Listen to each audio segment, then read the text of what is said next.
sobre a questão das decisões e sobre essa via de mão dupla que existe de visão e tomada de decisão, alguns estudos, inclusive, que a gente estava debatendo hoje mais cedo, alguns estudos eles querem mostrar que, né, existe essa via de mão dupla, e de fato existe, entre tomadas de decisões e o, o- a visão em si, a visão no sentido funcional, não só a visão de captar imagens, né, mas como é que eu interpreto essas informações que chegam no cérebro. Mas a gente também tem que ter um cuidado, assim, que é, até o momento, as nossas decisões, e isso, para quem trabalha na ciência, isso aqui é um pavor, isso aqui. Até o momento, as nossas decisões, elas não são quantificáveis, elas não são qualificáveis. E o que que eu quero dizer com isso? A gente tem uma perspectiva de que o jogador, inclusive está no meu primeiro livro, que o jogador tem um número X de decisões, só que isso é baseado nas ações do jogador, e nem sempre as ações do jogador querem dizer assim, se eu corro para frente, eu estou tomando uma decisão, se eu corro para trás, estou tomando outra decisão. Só um segundo. Quem disse que só tem uma decisão ou duas decisões? Não. Isso pode... Mas seriam ações motoras também quando a gente fala isso, né? Exato, Porque é exato, uma decisão que ele tomou antes, né? De exatamente. não fazer aquilo. Exato, eu sempre dou o exemplo assim, eu sou um jogador, estou num 3-2. Eu estou com bola, né? Eu estou no centro, tem um jogador à minha esquerda, tem um jogador à minha direita. E eu quero conduzir, por quê? Porque eu quero ver o comportamento dos dois jogadores defensivos. Então, assim, eu vou conduzir. Ok, isso aqui é uma decisão, eu vou conduzir. Só que, assim, ninguém soltou na pressão. O que que eu vou fazer? Eu vou continuar conduzindo, até atrair alguém. Ou até que eles parem.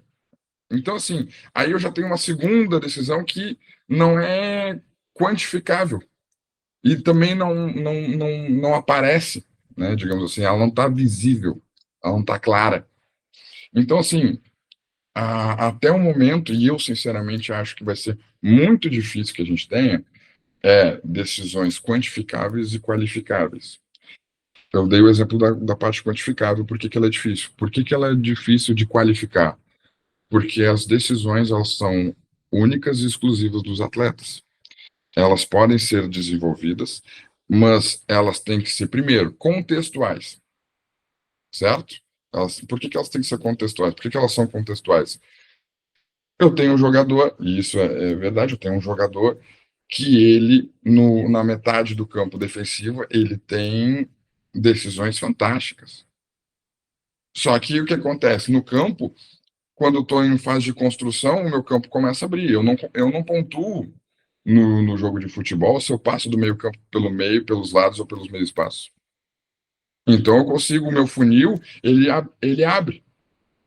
Enquanto que eu vou passar para a segunda parte do meio campo e eu começo o meu funil começa a fechar no sentido de que eu tenho agora as minhas decisões, né, de forma um pouco mais limitada, porque o jogo me impõe isso.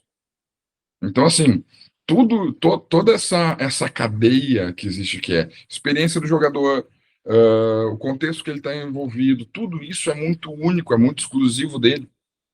Então, eu não posso qualificar, porque eu não posso dizer que eu posso comparar ele com ele mesmo de ontem, mas eu não posso comparar, por exemplo, as decisões dele com um outro volante. Ele, por acaso, é volante, esse menino que eu lembrei. Ele é volante. Eu não posso comparar as decisões dele com as decisões de um outro jogador, porque as experiências são diferentes, porque a visão que eles têm, o entendimento que eles têm de jogo são diferentes. E a gente precisa, e o mais interessante do futebol é que a gente precisa ter uma equipe heterogênea nesse sentido. Eu não posso ter 11 jogadores que sejam dribladores. Eu preciso ter um goleiro que seja muito bom, que não pode ter as mesmas características óbvias de que um lateral. Daqui a pouco vai ter uma posição, um meia, que se eu tiver um meia driblador, ótimo. Mas já imaginou se eu tiver um zagueiro driblador? Não, eu preciso que eles tenham condições diferentes, entendimentos diferentes, que eles tenham condutas diferentes. Eu preciso disso para potencializar isso que potencializa o meu grupo coletivamente.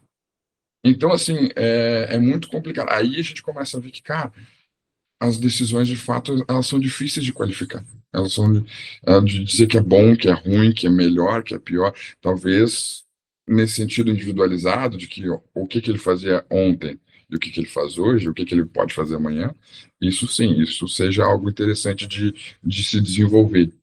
Mas essa comparação, ela é muito perigosa. Por isso que às vezes a gente tem que ter um certo cuidadinho em falar sobre decisões certas ou erradas. Não tem um padrão, né? O que seria a melhor decisão. Talvez seriam as melhores decisões em determinados momentos. Aqui a gente talvez não vai conseguir expandir muito, porque quando a gente fala sobre neurociência, existe um mar azul de possibilidades.